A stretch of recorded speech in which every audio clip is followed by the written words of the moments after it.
오늘 우리가 함께 읽을 말씀 창세기 45장, 마가복음 15장, 욥기 11장, 로마서 15장 말씀입니다.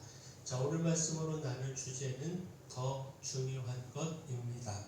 우리가 더 중요한 것 따라 살아가야 한다라는 겁니다. 자, 먼저 변호보다 사명이 더 중요합니다. 나를 변호하며 나의 옳음을 증명하는 것보다 사명을 위해 살아가는 것, 사명 때문에 인내하는 것, 이것이 더 중요하고 따라서 이를 따라가야 합니다. 마가복음 15장은 예수님의 십자가 순환과 죽음을 기록하고 있는데 특별히 주목할 말씀이 대제사장들의 많은 고발을 전하며 대답을 요구하는 이 빌라도의 물음에 예수님께서 침묵하셨다라는 겁니다. 곧 마가복음 15장 4절 5절 말씀 보면 빌라도가 또 물어 이르되 아무 대답도 없느냐, 그들이 얼마나 많은 것으로 너를 고발하는가 보라 하되 예수께서 다시 아무 말씀으로도 대답하지 아니하시니 빌라도가 놀랍게 여기더라. 사실 예수님은요, 당신의 무죄함을 충분히 입증하며 변호하실 수 있으셨습니다. 누구보다 뛰어난 말씀으로 이 대제사장들의 거짓 고발을 밝히시고 십자가의 형벌을 피하실 수 있으셨습니다. 그러나 침묵하심으로 십자가의 길을 걸어가셨습니다. 예수님 당신의 무죄를 입증하는 것보다 십자가를 통해 온 인류를 구원하는 사명이 더 중요했기 때문입니다. 따라서 모든 거짓 고발을 묵묵히 들으시고 십자가의 사형 언도를 거부하지 않고 받아들이시며 온 인류를 구원하기 위한 십자가의 길을 걸어가셨습니다. 자, 결국 무엇입니까? 하나님의 구원과 이를 위해 우리에게 주신 사명보다 더 중요한 것이 있을 수 있겠습니까? 이 구원과 사명을 위해 억울함과 분노의 감정도 참고 고난과 아픔의 시간도 인내해야 하지 않겠습니까? 더 중요한 구원과 이를 위한 사명을 우리도 예수님처럼 따라가야 합니다. 따라서 또한 복수보다 구원이 더 중요합니다. 나의 억울함, 나의 분노, 이것을 푸는 것보다, 이것을 해소하며 갚는 것보다 하나님의 구원이 더 중요하고, 따라서 우리가 그 모든 것 내려놓고 구원을 선택해야 합니다. 창세기 45장은 요셉이 형제들에게 자신을 알리고 아직 남아있는 흉년 중에 아버지 야곱과 그 가족들 모두를 돌볼 것을 약속한 말씀입니다. 여기서 주목할 말씀이 요셉이 그 형들에게 자신을 팔았던 것으로 근심하지 말라 안심시킨 말씀입니다. 곧 요셉은 하나님의 더 큰 구원을 바라보며 그 구원을 이루는 일에 마음을 쏟았습니다. 하나님의 큰 구원의 계획 속에서 자신이 애굽에 오게 된 것이고 이 구원을 이루기 위하여 하나님께서 자신을 애굽 온 땅의 통치자로 삼으셨음을 놓치지 않았습니다.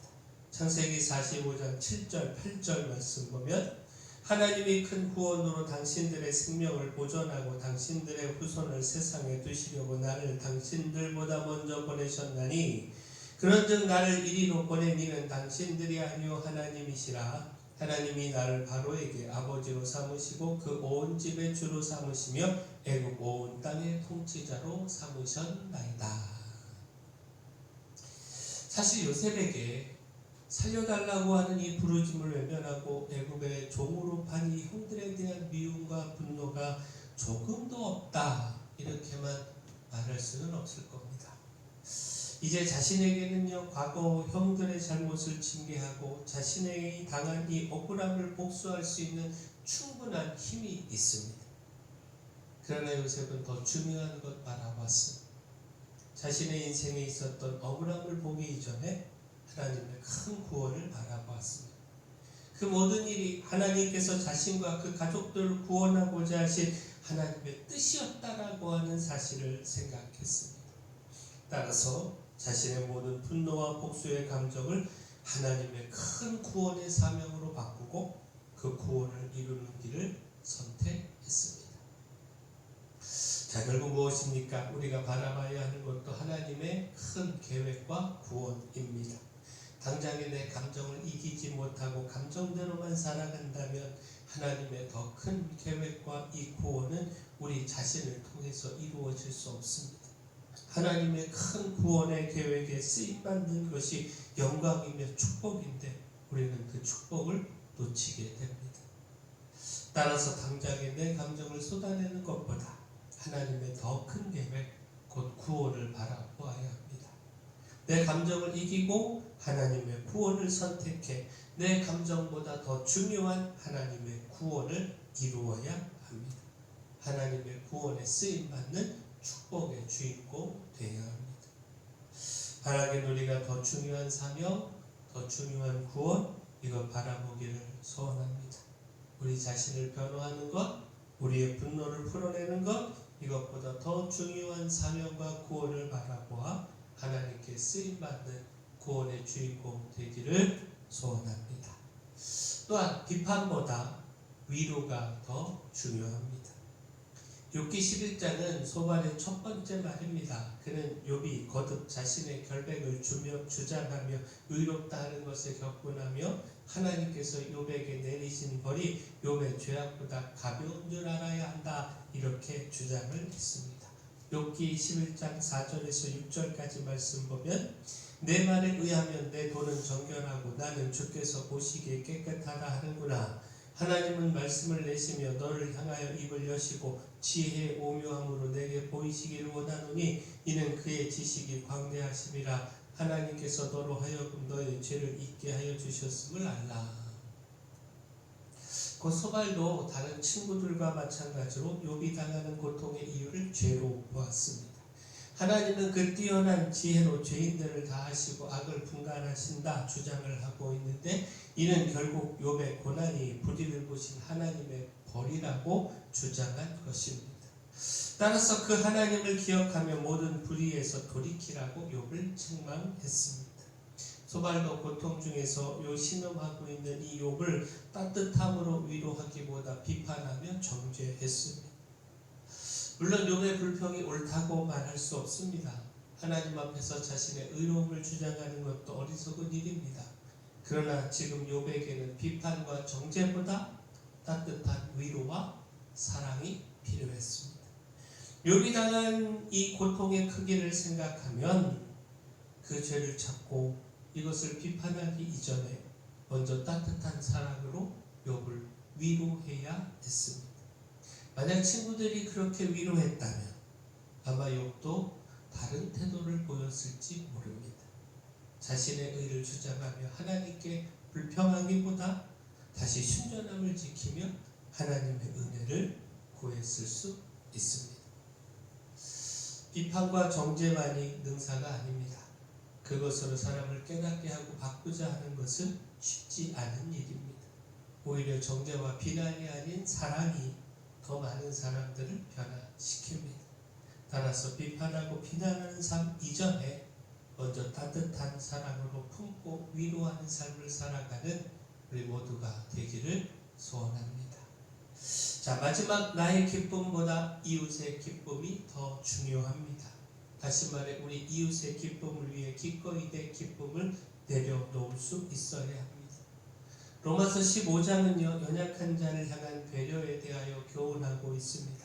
그 로마서 15장 1절 2절 말씀 보면 믿음이 강한 우리는 마땅히 믿음이 약한 자의 약점을 담당하고 자기를 기쁘게 하지 아니할 것이라.